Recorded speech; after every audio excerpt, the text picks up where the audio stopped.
Salmo 90. Bien.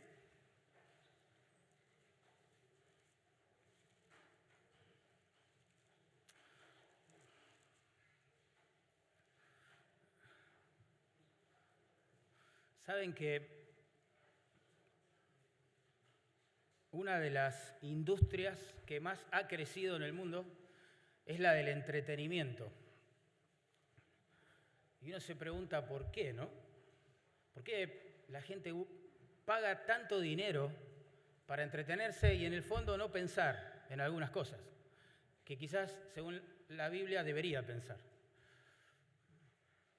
Bueno, porque no nos gusta pensar en las cosas que habla este salmo. Esa es la verdad. Vamos a leerlo pausadamente y después pedimos sabiduría al Señor para poder explicarlo. Dice así, el Salmo 90. Presta atención a su autor, no es David. Miren lo que dice el sobrescrito. Oración de Moisés, varón de Dios. Sí, es un salmo que ha escrito Moisés, por lo tanto asumimos que es el más antiguo del Salterio, ¿verdad? Quizás Moisés escribió este salmo unos 450 años antes que David escribiera después los suyos. Versículo 1. Señor, tú nos has sido refugio de generación en generación. Antes que naciesen los montes y formases la tierra y el mundo, desde el siglo y hasta el siglo, tú eres Dios. Vuelves al hombre hasta ser quebrantado y dices, convertíos, hijos de los hombres, porque 1000 años delante de tus ojos son como el día de ayer que pasó y como una de las vigilias de la noche. Los arrebatas a los hombres, ¿no? Los arrebatas como un torrente de aguas, son como sueño, como la hierba que crece en la mañana. En la mañana florece y crece, a la tarde es cortada y se seca. Porque con tu furor somos consumidos y con tu ira somos turbados. Pusiste nuestras maldades delante de ti, nuestros yerros a la luz de tu rostro. Porque todos nuestros días declinan a causa de tu ira o desaparecen. Acabamos nuestros años como un pensamiento. Los días de nuestra edad son 70 años. Y si en los más robustos son 80 años, con todo, su fortaleza es molestia y trabajo. Porque pronto pasan esos años, ¿verdad? Pronto pasan y volamos. ¿Quién conoce el poder de tu ira y tu indignación según que debe ser temido? Enséñanos de tal modo a contar nuestros días que traigamos al corazón sabiduría. Vuélvete, oh Jehová, ¿hasta cuándo? Y aplácate para con tus siervos. De mañana sácianos de tu misericordia y cantaremos y nos alegraremos todos nuestros días. Alégranos conforme a los días que nos afligiste y a los años en que vimos el mal. Aparezcan tus siervos tus obras y tu gloria sobre sus hijos. Sea la luz de Jehová nuestro Dios sobre nosotros y la obra de nuestras manos confirma sobre nosotros. Sí, la obra de nuestras manos confirma. Oramos. Señor amado, gracias por tu palabra. Tú has dicho que ella siempre cumple el propósito por el cual la envías. A veces se endurece, a veces quebranta, pero siempre cumple el propósito por el que la envías. Y en eso confiamos en esta noche. Señor, tú sabes que yo no tengo nada interesante que decirle a mis hermanos, hermanas, visitas, si no fuera porque estamos a punto de explicar tu palabra, Señor. Dame gracia, por favor, que me guíe tu espíritu y que juntos podamos ver las maravillas que hay en tu ley y que en ti podamos encontrar sentido a una vida que no parece tenerlo. breve, llena de dolores, molestias y males por causa de nuestros pecados. Pero que podamos encontrar en ti refugio, misericordia y que eso baste para alegrar todos nuestros días. Te lo pedimos en el nombre de Jesús. Amén. Y amén. Hoy les decía, hermanos, que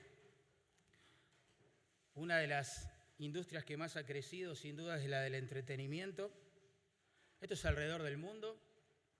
La gente paga un montón de dinero para entretenerse, para dejar la mente en blanco, no pensar demasiado en muchas cosas que debería pensar, como en las que plantea el Salmo. Pero en la antigüedad esto no era así. En la antigüedad la gente era intencionalmente más consciente de la brevedad de la vida y, por otro lado, de la cercanía de la eternidad. Por eso diseñaron cierto estilo de arte que llamaron vanitas, que significa vanidad, en el cual los objetos que ellos representaban eran como símbolos que le hacían pensar a la gente en cuanto a la cercanía de la muerte y de la eternidad. Por ejemplo, en esa época del arte vemos cuadros pintados donde hay personas sentadas en su escritorio con libros abiertos y cosas como esas, y para nuestra sorpresa, un cráneo humano en el medio. Ese cráneo cumplía la función de hacer pensar a la gente que todos pronto vamos a morir. Ricos, pobres, jóvenes, hoy jóvenes, los niños de hoy, algún día todos van a morir. Los abuelos, nosotros, todos.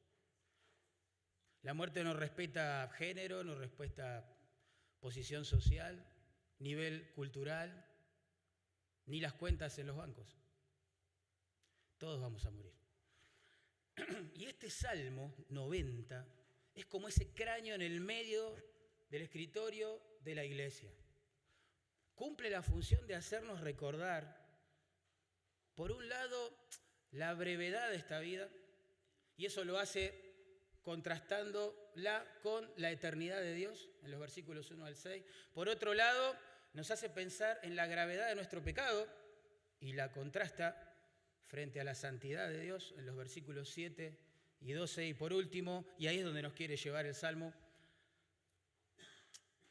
nos muestra la necesidad que tenemos del favor de Dios.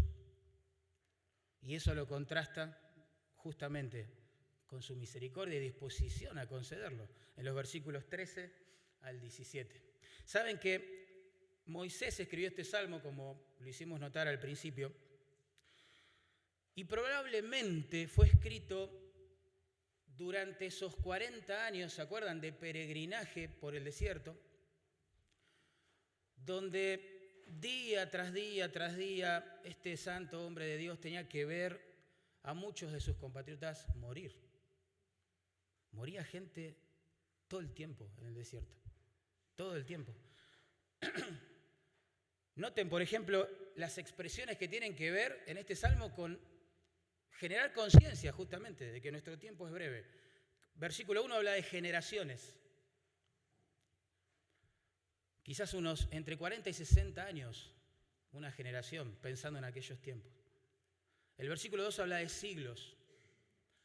El versículo 4 habla de 1000 años, vigilias, días. El versículo 6 habla de la mañana, de la tarde. ¿Ven? Versículo 9, de los días, de los años. Versículo 10, 70 u 80 años como expectativa de vida en aquellos tiempos. Verso 12 habla de días, verso 14 de días, verso 15 días, años. El énfasis es notable. Este salmo es un cráneo humano en nuestro escritorio. Nos hace pensar que la vida es muy breve, muy breve. Por eso el verso clave del salmo es el 12, que es muy conocido, es una oración. Allí se nos manda, en realidad, a evaluar, más que contar, a evaluar nuestras vidas para de esa forma vivirla con sabiduría, ¿verdad? Y 3 claves vamos a ver para evaluar nuestra vida con todos sus sinsabores, ¿sí? Pero para poder vivirlas bien, darles el verdadero sentido que Dios le dio. Versículos 1 al 6, vamos a ver que nuestra vida es breve, y es verdad, pero Dios es eterno. En versículos 7 al 12 vamos a ver que nuestras acciones son malas, pero Dios es santo. Versículos 7 al 12. Y en los versículos 13 al 17 vamos a ver que nuestros esfuerzos son completamente insuficientes. No podemos cambiar esta realidad, pero Dios es misericordioso y se deleita en ayudar. Así que vamos a ver en primer lugar que para vivir esta breve existencia en la tierra que parece no tener sentido, con el sentido que Dios le da, tenemos que evaluar nuestros días, evaluar la fragilidad de la vida humana, pero a la luz de la eternidad divina. Noten el versículo 1, Señor, tú nos has sido refugio de generación en generación. Lo que el salmista está diciendo, antes de meterse en esta visión oscura y realista, más que pesimista, de la vida del hombre, ¿sí?, habla a manera de consuelo de la grandeza de un Dios eterno que siempre ha sido un refugio para su pueblo. Dios es un refugio eterno para su pueblo. Noé, pensemos en Noé, Abraham, Isaac, Jacob, José, todos ellos vivieron, todos ellos murieron, pero todos ellos han encontrado un refugio eterno en Dios. Esto que dice en el versículo 1 me recuerda a lo que Moisés escribió allí en Moab antes de entrar a la tierra prometida, en lo que parece ser su último discurso. Deuteronomio 33, 27. Dice así, el eterno Dios es tu refugio. Se ve que Moisés pensaba mucho en esto, mucho. La vida del hombre es breve. Pensaba mucho, pero a la vez se ha dado cuenta que Dios es un refugio eterno para los hombres. Verso 2, antes que naciesen los montes y formases la tierra y el mundo, desde el siglo y hasta el siglo tú eres Dios. Moisés sigue meditando en Dios y dice, Él es asombroso. Moisés compara la creación de este universo, como menciona ahí, los montes, la tierra, el mundo en general, con la simpleza de un parto, el nacimiento de un bebé, porque esa es la palabra que utiliza. Quiere decir que Dios es el origen de todas las cosas. Por eso acá en el versículo 1 se le llama Señor, Adonai, que es la palabra hebrea de la soberanía, de la autoridad, del señorío. Dios es el dueño de este universo. Eso es lo que está diciendo Moisés. Dios es eterno. Dios aún antes de dar a luz a este vasto universo ya existía como Dios. El tiempo es una medida necesaria para nosotros, no para Dios, porque Él es eterno. Ahora, lo interesante es que el contexto de todos los versículos que hablan de Dios como refugio tienen como fondo, digamos, la presencia de enemigos, la presencia de amenazas. Pero uno se pregunta acá, ¿cuál es la amenaza para la cual Dios se presenta como un refugio eterno? ¿Cuál es el enemigo acá? Bueno, justamente, la brevedad de la vida. Hermanos, tenemos que asumir que nuestra vida es efímera, es breve, es frágil, no está bajo nuestro control, es pasajera. Y claro, ante esa verdad, ¿no? ¿Quién podrá protegernos? ¿Quién puede resolver esto? ¿Quién puede solucionar esto? El Dios eterno es nuestro refugio. Este es un problema existencial que siempre preocupó al ser humano, siempre termina en el mismo lugar con sus especulaciones. Bueno, no puedo hacer nada para cambiarlo. No puedo hacer nada. Ni vos ni yo podemos resolver este misterio. Esto que parece ser a simple vista una broma biológica de mal gusto. El hombre nace, crece, muere. Chao. Y eso demora unos 70, 80 años, dice el verso 10, en los más robustos. Sabemos que otros ni siquiera tienen ese privilegio. Niños mueren, jóvenes mueren. Somos seres mortales. Y para este dilema, ni la ciencia, hermanos, ni la filosofía, ni el dinero, ni la gente más intelectualmente hablando brillante, ni los más poderosos, ni los que están en autoridad, pueden hacer algo. Nadie puede resolver esta realidad, hermanos. Y este salmo es el cráneo humano en nuestro escritorio, que nos lo hace recordar. Todos mueren, pero el Dios eterno, ahí está, se ofrece como un refugio para este mal, para este dilema existencial, aparentemente sin respuesta. La idea acá, lo que Moisés quiere meter en nuestras mentes, es que la persona mortal que se refugie en Dios va a encontrar, sí, vida para siempre, vida eterna, vida más allá de esta vida. Él es un refugio no temporal.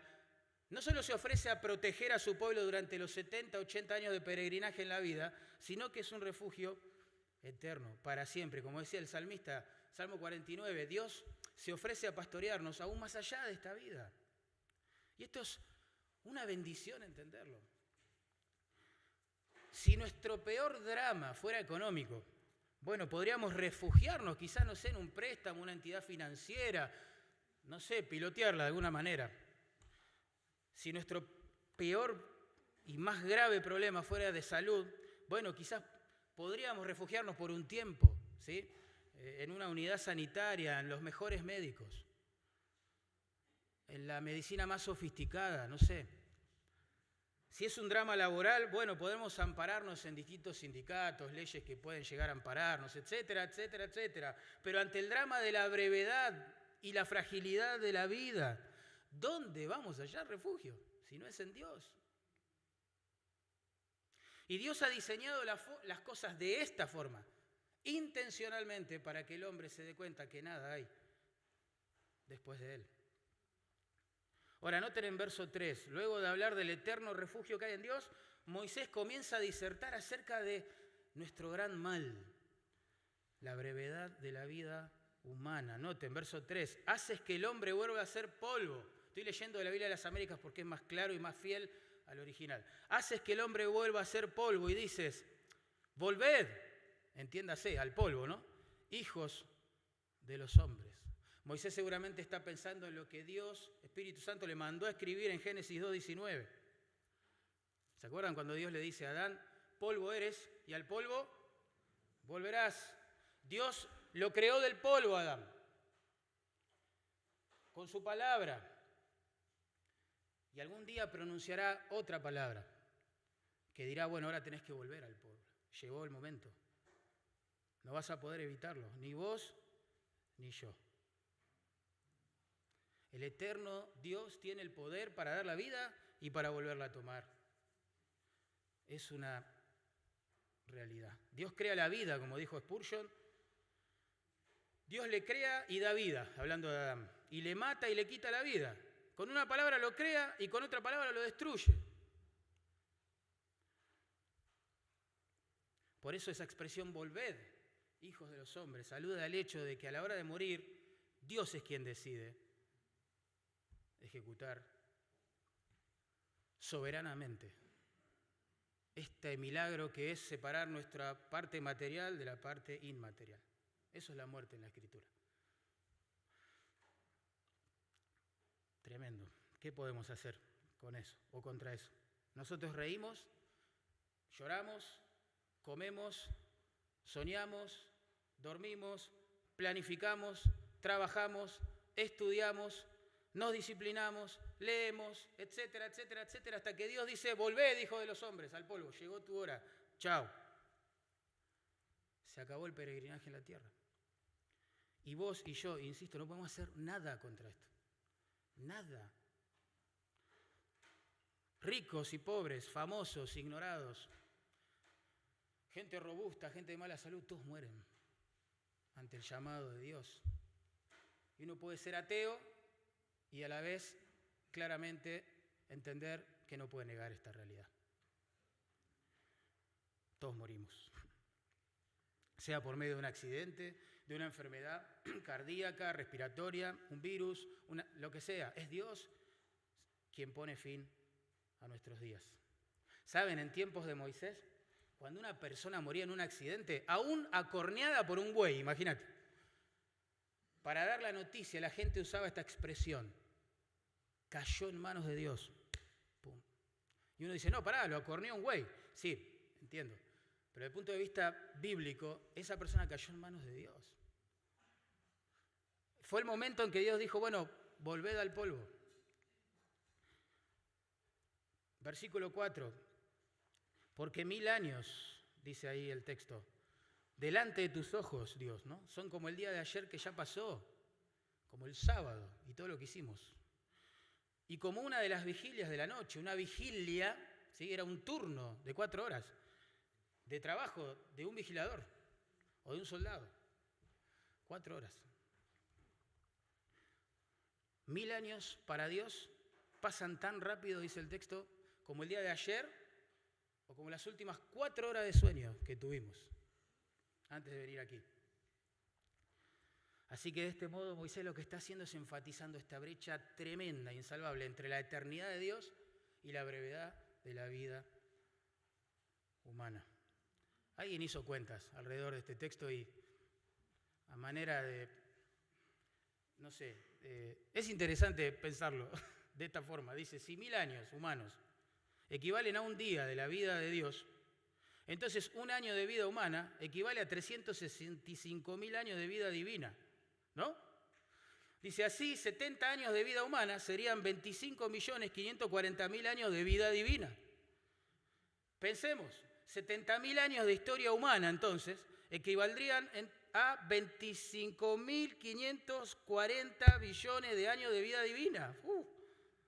Y así la cuenta sigue. No vale la pena hacerla acá, pero...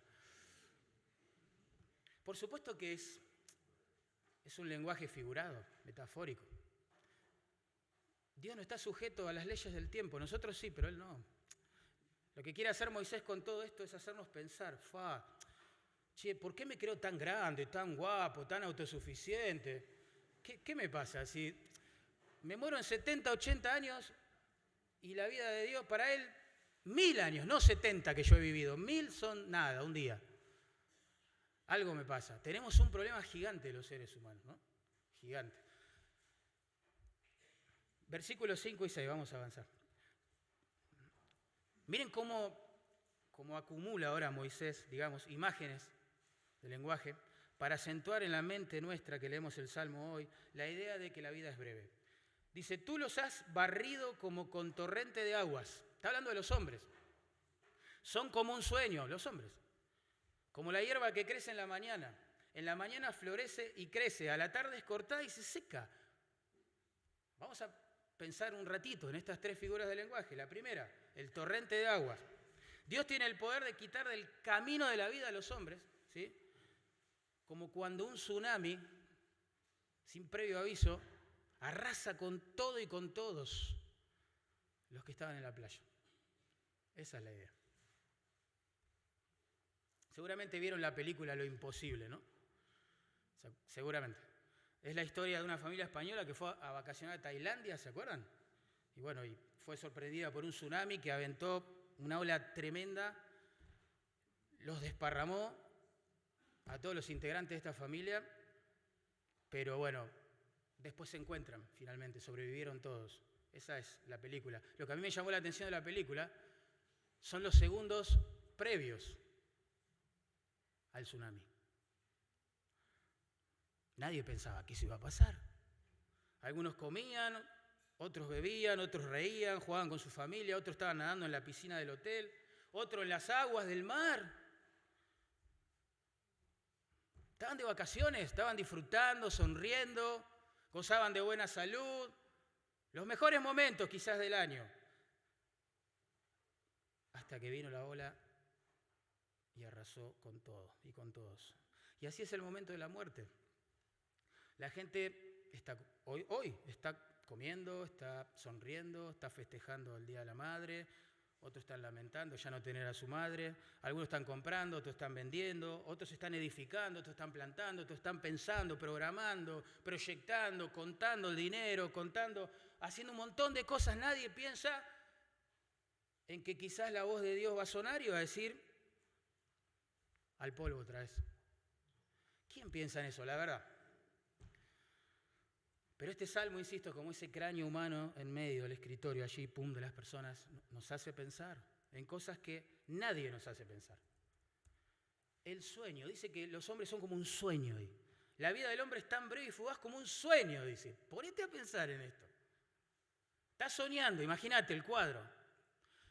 Soñás que, si te gusta el fútbol, estás jugando la final de la Champions League. Y soñás, porque nunca vas a hacer eso, pero soñás que viene la pelota y la parás de pecho y le estás por pegar, vas a hacer el gol de tu vida, suena el despertador, te despertás. Hasta está acelerado tu corazón. Y decís, era un sueño. Era un sueño. ¿Y sabes qué es lo más frustrante de esto? Que quizás duró minutos. Minutos. Así es la vida del hombre en la tierra. Sueña con un montón de cosas. Parece alcanzar algunas de ellas. Pero luego enferma, agoniza, muere y debe entregar todos esos sueños. La hierba, pensemos en la hierba que se menciona ahí. Dicen que en el desierto donde Moisés vivió 40 años con este pueblo rebelde al que tuvo que conducir, el rocío de la mañana hacía brotar una especie de paño medio verdoso, el cual era literalmente consumido por el calor del resto del día. Así, en un término de horas, ¿sí? Algo que parecía hermoso, prometedor, prácticamente desaparecía. Y así es la vida del hombre. Podemos pasar de la salud y el vigor que quizás hoy tenemos, no sé, a la muerte en pocas horas. Un ladrón en la esquina, un virus. Quizás tenemos un tumor creciendo en nuestro cuerpo, no lo sé. Un accidente de tránsito, una catástrofe climática, un virus, una bacteria, una caída, un delincuente, lo que sea. Pero ¿saben qué es lo más frustrante acá del texto? Que nos tiene que hacer pensar. Es que como en el caso de la hierba, nacemos, crecemos, morimos, y el punto es que desaparecemos y como regla general somos olvidados rápidamente. Tremendo. Escuchen lo que dice Dios en 1 Pedro, capítulo 1, verso 24. Dice, porque toda carne es como hierba, y toda la gloria del hombre, como flor de la hierba. La hierba se seca, y la flor, que representa la gloria del hombre, se cae, dice. El punto es que morimos y todos nuestros logros, aquellas cosas a las cuales le dimos toda nuestra atención, dinero, esfuerzo y dedicación, mueren con nosotros. Los tenemos que dejar. El miércoles, que pasó, falleció un joven boxeador de 27 años como producto de los golpes recibidos en combate. Andaba circulando el video del momento del knockout, bien demagógico. Lo asombroso de este caso es que, según los colegas de este joven fallecido, él tenía un futuro brillante dentro del boxeo. 27 años. Todo ese futuro brillante, toda esa gloria, todos esos dólares potenciales que podría haber generado, perecieron con él. Es muy triste la vida del hombre. Muy triste. En Eclesiastés 9:5 se agrega dramatismo. Dice así, porque los que viven saben que han de morir. O sea, lo sabemos, no nos gusta pensar obviamente en esto, pero sabemos que así va a ser. Pero los muertos nada saben ni tienen más paga porque su memoria, escuche esto, su memoria es puesta en olvido. Nos podríamos preguntar a la luz de este texto, ¿quién se va a acordar de mí una vez que yo muera?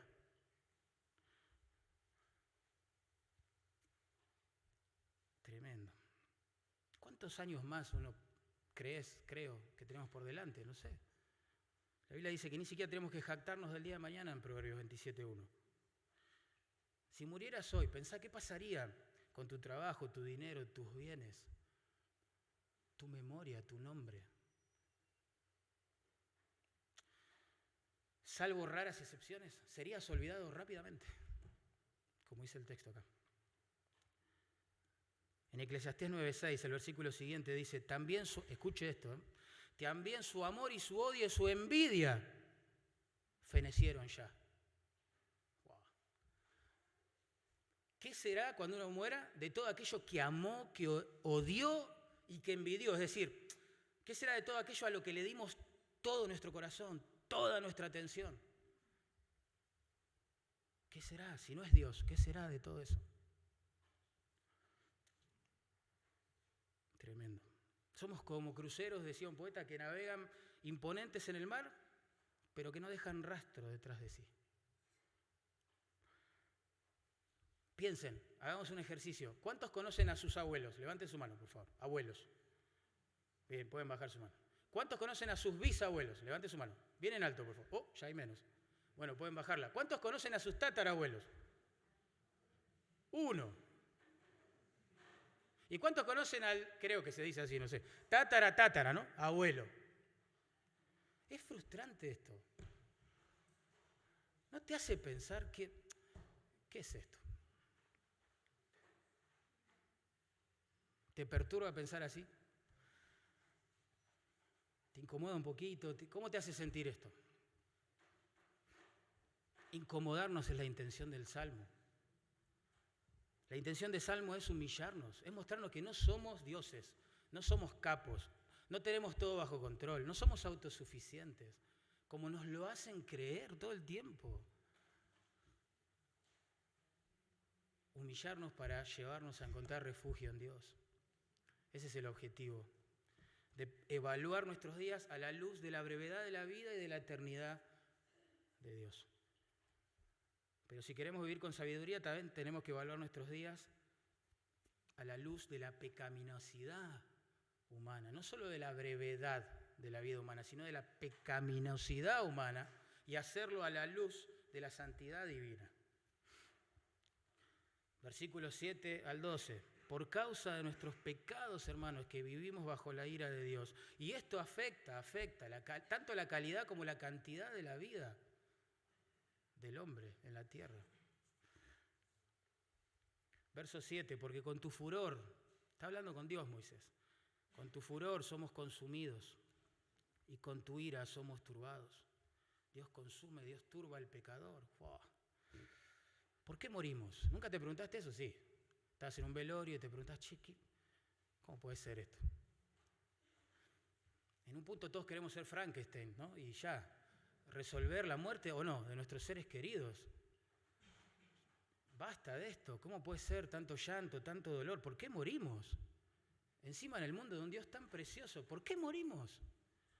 Bueno, la muerte bíblicamente hablando, y nadie puede mejorar esta respuesta, es producto de la maldición de Dios sobre el pecado de Adán. El juicio de Dios sobre el pecado de Adán. Nosotros no fuimos creados para morir, fuimos creados para existir por siempre en comunión con Dios, gozándonos en Dios, glorificando a Dios, hombres, mujeres, delante de su presencia, en una comunión hermosa, pero el pecado entró en escena en Génesis 3 y con él la muerte. Pablo lo explicó así, en Romanos 5:12, bien resumido. Por tanto, dice Pablo, como el pecado entró en el mundo por un hombre, ese es Adán, y por el pecado la muerte, ¿ven? Entraron juntos, el pecado y la muerte, a la existencia humana terrenal. Así, dice Pablo, la muerte pasó a todos los hombres, por cuanto todos pecamos. O en Adán es la idea, pecaron. Él fue nuestro representante, eso es lo que está diciendo. Si vos hubieses estado en Edén, también hubieses hecho lo mismo. Yo también. Pensá en nuestro representante Adán, las mejores condiciones, todavía él no había pecado. Estaba la presencia de Dios, el huerto, todo era un deleite, las mejores condiciones para decir no a la tentación y cayó. Imagínate vos hoy, en el mundo en que vivimos, con el corazón que tenemos, en Edén siendo probados. Entonces Dios en su misericordia decidió encerrar a todos bajo su representante Adán. Dijo, todos van a hacer lo mismo, así que voy a juzgar el pecado allí para después enviar al segundo Adán, que es Cristo, y en él, ¿sí? Traer esperanza. Pero morimos por causa del pecado. La ira de Dios, según este texto, no solo nos trajo la muerte, porque somos consumidos, dice el texto, sino la turbación, la vida en este mundo caído, hermano, y no es nada nuevo lo que voy a decir, es difícil de soportar a veces.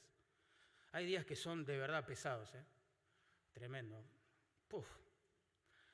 La vida acá, este peregrinaje, incluye sufrimiento, maltrato, injusticia, dolor, enfermedad, la vejez y sus dolores, las tragedias, los accidentes, las desilusiones, las ofensas, los robos, homicidios, los abusos sexuales, las drogas. Qué sé yo, la lista puede seguir. El pecado, como decía don Jaime, nos arruina la vida. No solo que nos acorta la vida, sino que nos arruina la que tenemos. Los días que se nos dieron. Por eso, hermano, la Biblia afirma en Apocalipsis 21, 4, que en la ciudad de Dios, en la ciudad celestial, nuestra verdadera patria, que esperamos con ansias conocer, allí ya no habrá más muerte, ¿se acuerdan? Y agrega, ni más llanto, ni clamor, ni dolor. ¿Por qué? Porque allí no va a haber pecado ya. Donde hay pecado, la vida se arruina y se acorta. Donde ya no hay pecado, esto no va a suceder. Nunca más. Y eso es lo precioso del cielo. La presencia de Dios y la ausencia de nuestro pecado. Las dos cosas van a ser asombrosas, ¿no? Verso 8. Has puesto nuestras maldades delante de ti, Dios. Quizás uno está leyendo hasta ahora y dice, bueno, pará. Qué lindo sermón que preparaste para el Día de la Madre, ¿eh? Wow, gracias, pastor, a mí a festejar, a comer con mis... En el fondo no la pensé bien, pero... Ahora voy a charlar con mi mamá, Mabel, en el almuerzo de estas cosas. Claro, porque uno lee este salmo, en serio, es crudo, pero es como ese cráneo en el medio del escritorio. Nos hace pensar en cosas que no queremos pensar y menos en días festivos. No queremos ver la vida de esta forma. No queremos asumir que es breve, frágil, vana. No queremos asumir tampoco la gravedad de nuestros pecados. Entonces uno viene leyendo el Salmo, llega al versículo 7 y dice, bueno, pará, yo no soy tan malo, Dios, yo no merezco esto, no puede ser. Verso 8, miren la respuesta. Has puesto nuestras maldades delante de ti, ahí está el problema. Y nuestros pecados secretos, eso significa yerros, la palabra se traduce yerros en la Reina Valera, nuestros pecados secretos a la luz de tu presencia. El punto es que Dios lo ve todo, lo sabe todo, lo escucha todo, conoce aún lo más íntimo de nuestros corazones y nos podemos justificar hablando de esta forma delante de los hombres, pero no delante de Él. No delante de Él. Hemos pecado contra Él, hemos quebrantado sus mandamientos. Como humanidad, parte de la humanidad, hasta nos hemos arrogado en nuestra soberbia, pero terrible, el definir si Él existe o no, en su mundo, en su creación. Tremendo, este es un pensamiento, por un lado, aterrador. Nuestros pecados, aun los que concebimos como secretos, están delante de la presencia de Dios. Y el texto dice claramente, toda nuestra maldad delante de su santidad y toda nuestra oscuridad iluminada por su luz. ¿Qué pecado secreto? ¿Qué pecado oculto? Eso no existe en el cielo. Existe acá, pero allá no. Y Moisés seguramente está pensando en las cosas que vivía en el desierto. Los israelitas habían sido librados, ¿se acuerdan?, de la esclavitud de Egipto por la mano poderosa de Jehová, dice el libro de Éxodo. Luego fueron sostenidos por la mano generosa de Jehová en el desierto, proveyéndoles pan y agua todos los días, milagrosamente. Pero ellos levantaron su mano de queja, de dureza y de incredulidad contra Jehová. Ellos pecaron en secreto. El libro de Números es tremendo cómo enfatiza eso. Ellos estaban en sus tiendas quejándose de Moisés, quejándose de Aarón, quejándose de Jehová, quejándose de la comida, quejándose de la bebida, quejándose porque algunos ya codiciaban los manjares que dejaron allá en Egipto en la esclavitud, quejándose, pero en secreto. Y en Números 11 dice que oyó Jehová las quejas del pueblo, porque se estaban quejando delante de Dios. Ellos pensaban que lo hacían en secreto. Ellos jugaron al jueguito de la hipocresía y de la doble vida, pensando que quizás podían ganarlo. Pero eso es imposible, no se puede burlar a Dios. Vos te podés burlar de mí, yo me puedo burlar de vos, pero no de Dios, no de Dios. Verso 9, porque por tu furor han declinado todos nuestros días, acabamos nuestros años como un suspiro.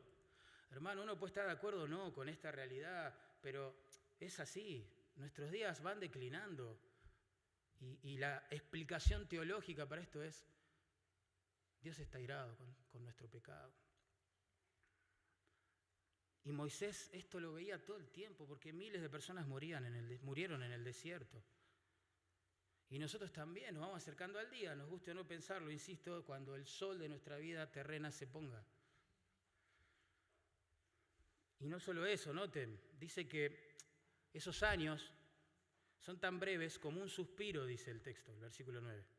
Acabamos nuestros años, eso es lo que dice el texto, como un suspiro. Fíjese que no dice acabamos nuestros días como un suspiro, sino nuestros años como un suspiro. Pensamos en un año, pensamos en mucho tiempo según el contexto que le damos a la espera. ¿Un novio que espera un año para casarse? Mucho. ¿No es así? Un año. Y Dios dice, nuestros años pasan como un suspiro. Pensá en un suspiro. Pensá un segundo en un suspiro. Es más, suspiremos. Tomamos aire, lo exhalamos. ¿Cuánto dura eso?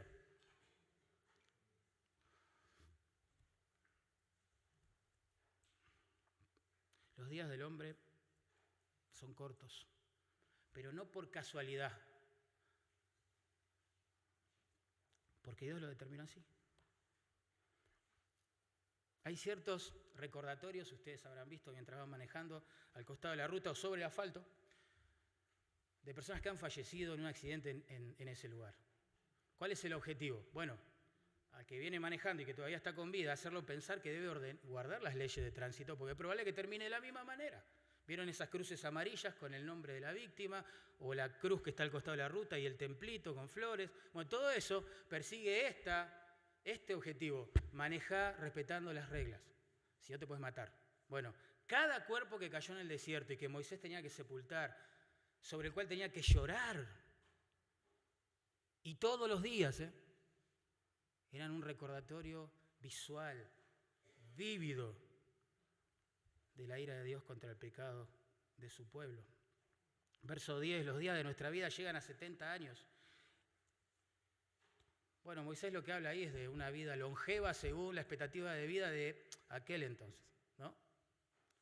70, los más robustos 80, aún así esa vida longeva es molestia, dice el texto. Es molestia, trabajo y dolor. Imagínense, sin medicación, sin tecnología sofisticada. La gente a esa edad sufriría un montón. Por eso en Eclesiastés 12, Salomón toma esa realidad y dice, jóvenes, busquen a Dios, sirvan a Dios, guarden sus mandamientos, acuérdense de su Creador, antes de que vengan los días difíciles de soportar. Versículo 11, ¿quién conoce el poder de tu ira, Dios? Qué buena pregunta. ¿Cuál es la respuesta? Nadie. ¿Quién conoce tu indignación conforme al temor que se te debe? Nadie. ¿Y yo por qué estoy seguro de que la respuesta es nadie? Porque si los hombres entendieran el poder de la ira de Dios y el temor que eso debería generar en sus corazones, no desperdiciarían su vida viviendo en pecado o en empresas vanas, triviales, pasajeras, superficiales, como lo hacen, como lo hacíamos. Y aún como cristianos, como a veces lo hacemos todavía también. Moisés seguramente está recordando que cuando salieron de Egipto todo era victoria, cánticos, gozo. 603.550 varones mayores de 20 años, según el primer censo, salieron. ¿Saben cuántos entraron después de 40 años de deambular por el desierto a la tierra prometida? Ustedes saben, ¿cuántos? 2. ¿Quiénes fueron? Josué y Caleb. De esa generación. Después entraron sus hijos. Pensemos un cachito esto. Alguien hizo una cuenta. Si eran 603.550 hombres mayores de 20 años, ¿está bien? Que salieron de Egipto. Y el peregrinaje por el desierto duró 40 años. En promedio, entonces, sin contar mujeres y niños, ¿está bien? murieron unos 41 hombres por día durante 40 años. Por supuesto que es en promedio. Hubo días que no murió nadie. Hubo días que murieron miles a la vez. Y es tremendo ver eso. ¿Te imaginas?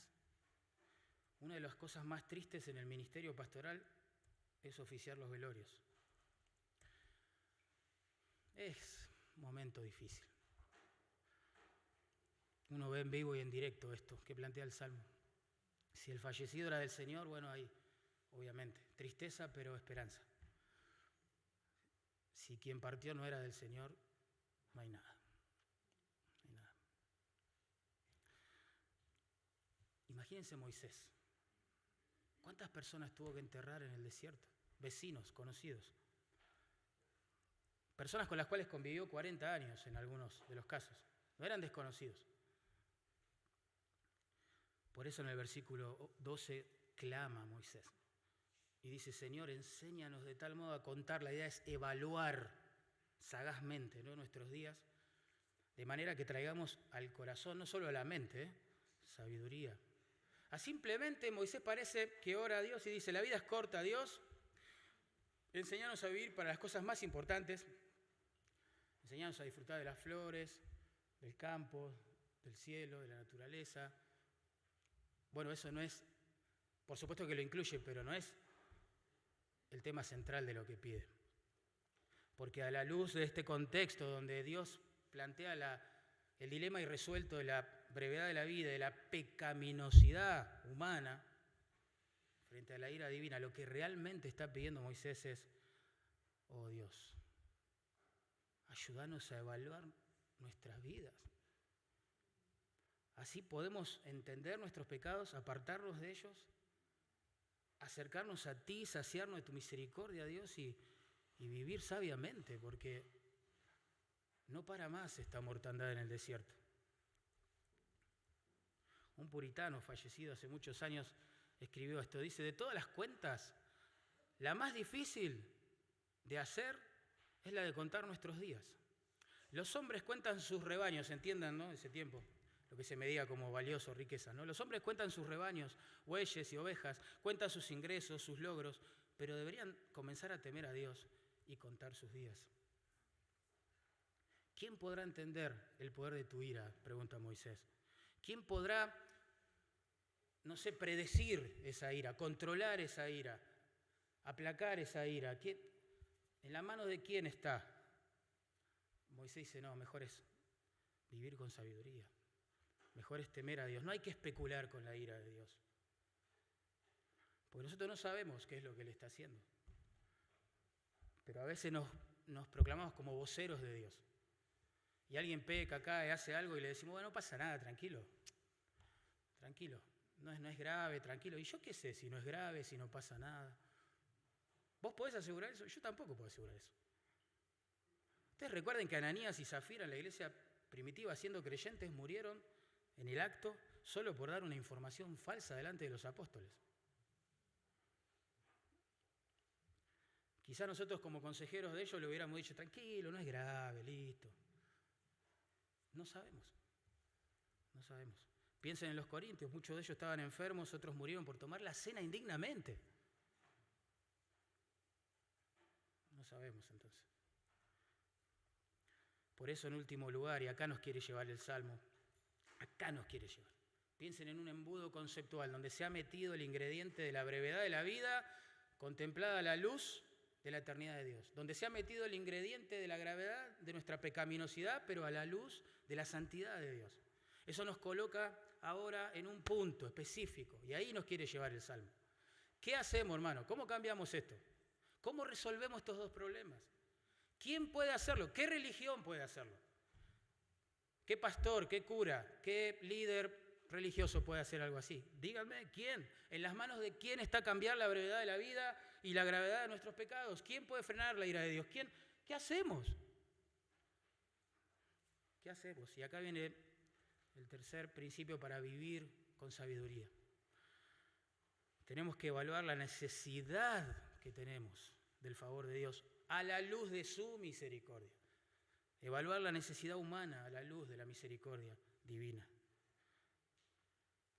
la brevedad y la vanidad de la vida se resuelven solamente bajo el refugio de la misericordia de Dios. En Él hay verdadera alegría. Eso es lo que va a decir el texto. Esta vida parece no tener sentido, en Dios sí tiene sentido. Noten, verso 13, vuélvete, oh Jehová, ¿hasta cuándo? Y compadécete de sus siervos, o aplácate, según la versión que tengas, para con tus siervos. Moisés lo que está pidiendo es: Dios, por favor, retira tu ira, tu santa indignación sobre la vida de tus siervos. Él le está pidiendo una nueva oportunidad. Señor, vuélvete a nosotros, queremos tu presencia. ¿Hasta cuándo, Señor, vamos a sufrir la ira acá en el desierto? Verso 14, de mañana sácianos de tu misericordia y cantaremos y nos alegraremos todos nuestros días. La expresión de mañana nos recuerda al maná en el desierto, ¿se acuerdan? Cada mañana el pueblo de Dios se tenía que levantar bien tempranito, tenían que trabajar, salir de sus tiendas y recoger el maná que Dios a manera de rocío había desplegado en sus contornos. Y así se saciaban de lo que Dios les daba. Y esa es la idea que hay detrás de esto. Señor, al despertarnos a un nuevo día, si es que nos concede vivirlo, ayúdanos a entender que lo único que sacia nuestra alma, Dios, es lo que viene de ti. Ayúdanos a entender que nuestra alma solo se sacia, la vida solo tiene sentido. Estas preguntas quedan completamente respondidas, solamente amparados en tu misericordia, dice allí. Ustedes saben que la palabra se traduce misericordia en muchas ocasiones. Gesed habla de un amor leal, de un amor que no cambia, de un amor que perdura, que permanece en el tiempo. Por eso es el amor del pacto, así lo identifican los estudiosos. El amor que caracteriza o debe caracterizar el pacto matrimonial, que no se basa en emociones, ni en sensaciones, ni en circunstancias, sino en un pacto, en un compromiso. Y es el amor de pacto, de aquel pacto que Dios hizo con su pueblo. Los cónyuges fallan, de hecho, pero no Dios. No Dios. Moisés lo que está diciendo: estamos muriendo un montón acá en el desierto, pero por alguna extraña razón no somos todos consumidos. ¿Qué pasa? Claro, es que Dios hizo un pacto con ese pueblo. A partir de ese pueblo iba a enviar a su Mesías. Y Dios es fiel a su pacto. Entonces, todos los que de Israel acudían a Dios en arrepentimiento y fe, basados en este pacto, encontraban un refugio eterno en Dios. No hay nada mejor, hermanos, que cada mañana ser saciados del amor de Dios, de la misericordia de Dios, de las promesas del Evangelio que nos ha traído Dios. Moisés dice: sácianos. Agustín dijo: Señor, tú nos has creado para ti, ¿se acuerdan? Y nuestros corazones no tendrán reposo ni descanso hasta que lo encontremos nuevamente en ti. Los días sin Dios, hermanos, caracterizados por la brevedad, por la vanidad, por todo lo que estuvimos viendo hasta ahora, pueden mutar en días de alegría, en días de cánticos, como dice el verso 14, si entendemos que debemos saciarnos de las cosas que vienen de Dios.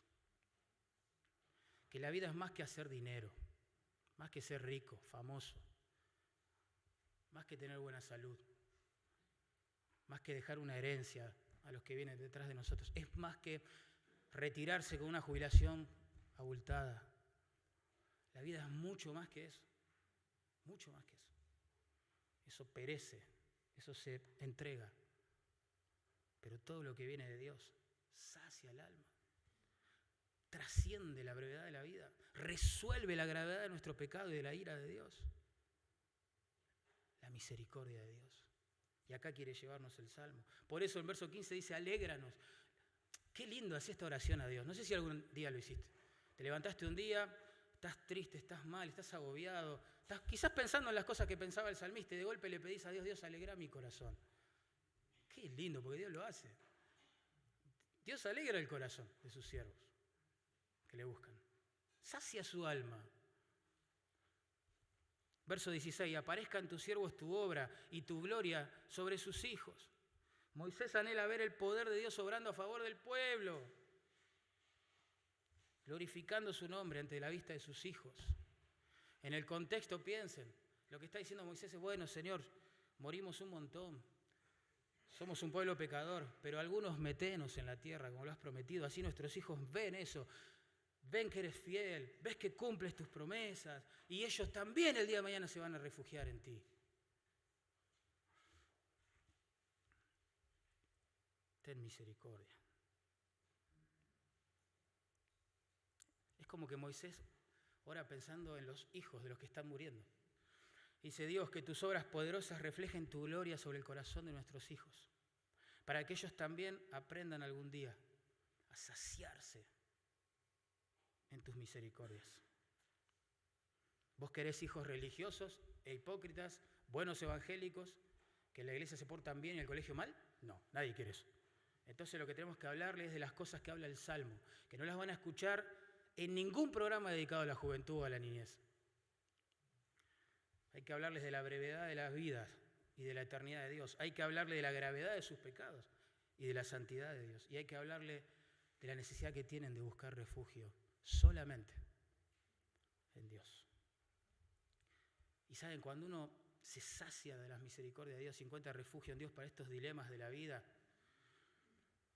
todo lo que hace según el versículo 17, todas sus obras, ahora sí pueden ser bendecidas por Dios, ahora sí pueden ser aprobadas por Dios, ahora sí pueden ser usadas por Dios, ahora sí la vida tiene sentido, ahora sí la vida trasciende la brevedad que la caracteriza, porque todo lo que hago para Dios permanecerá más allá de esta vida. Tremendo. El Señor ha resuelto esto. Solo para terminar, leímos el Salmo y la pregunta puede quedar en pie. Bueno, qué bueno, precioso, pero me pregunto, ¿el salmista resolvió el tema realmente con lo que escribió? ¿Cómo se resuelve el dilema de la brevedad de la vida y de la gravedad del pecado en nuestras vidas? ¿Cuál es la respuesta? ¿Saben cuál es la respuesta? Una persona. Cristo Jesús. Cristo ha resuelto el dilema de la gravedad de mi pecado y de la ira divina porque se ha derramado sobre Él esa ira. ¿Entienden? Dios es tan santo que se indigna contra nuestros pecados y lo que hace es proveer un sustituto en su amor y en su misericordia, sobre el cual derramar esa ira, ese juicio y esa condenación. Y lo asombroso del caso es que es su Hijo, amado, santo, justo y sin mancha. Esa es la obra de la propiciación de Jesús. Dios lo puso como propiciación. Él en su cuerpo sobre el madero recibe todo el juicio, la condenación, el castigo que tus pecados y los míos merecían. Cristo resolvió el tema de la gravedad de nuestro pecado y la ira de Dios. Pero también Cristo resolvió el dilema de la brevedad de la vida y de la eternidad de Dios. ¿Cómo? Bueno, Él murió, claro, recibiendo nuestro castigo, pero fue resucitado y hoy vive. Y hoy vive. Y ha prometido a todos aquellos pecadores que se vuelvan en arrepentimiento y fe a Él vida eterna. Vida eterna. Jesús dijo así, de cierto os digo, el que cree en mí tiene vida eterna. Y el que a mí viene, dijo Jesús, y nadie va a ir a Jesús si no está arrepentido de su maldad, no le echo fuera, dice. No le echo fuera. Jesús resolvió el problema de la ira divina a la luz de la gravedad de nuestros pecados. Jesús resolvió el problema de la brevedad de la vida a la luz de la santidad de Dios. Lo ha resuelto. Y vos te preguntás, ¿cómo? Bueno, recordá, Él vivió 33 años sobre la tierra demostrando tener una justicia perfecta. Perfecta. Él sí agradó al Padre. Sin embargo, se ofreció en la cruz como un sustituto por los pecados de su pueblo. Fue tratado en la cruz como si fuera el culpable de todos nuestros pecados. Toda esa ira contenida se descarga en el Calvario sobre el cuerpo de su Hijo. Al tercer día Dios lo resucita, como había prometido, vindicando la justicia de su Hijo. Quedó bien en claro quién era y por qué moría. Era Dios y moría por nuestros pecados. ¿Sí? Y hoy está sentado a la diestra de la majestad de las alturas. Y desde ese lugar de autoridad manda a todos los hombres y a todas las mujeres en todo lugar que se arrepientan de sus pecados, que confíen en Él. Solo Cristo puede resolver estos dilemas de la vida. Espero que nos amparemos en sus misericordias cada mañana. Que el bálsamo para nuestro pecado y para la brevedad de la vida y los dolores que la caracterizan sea todo lo que viene de Dios.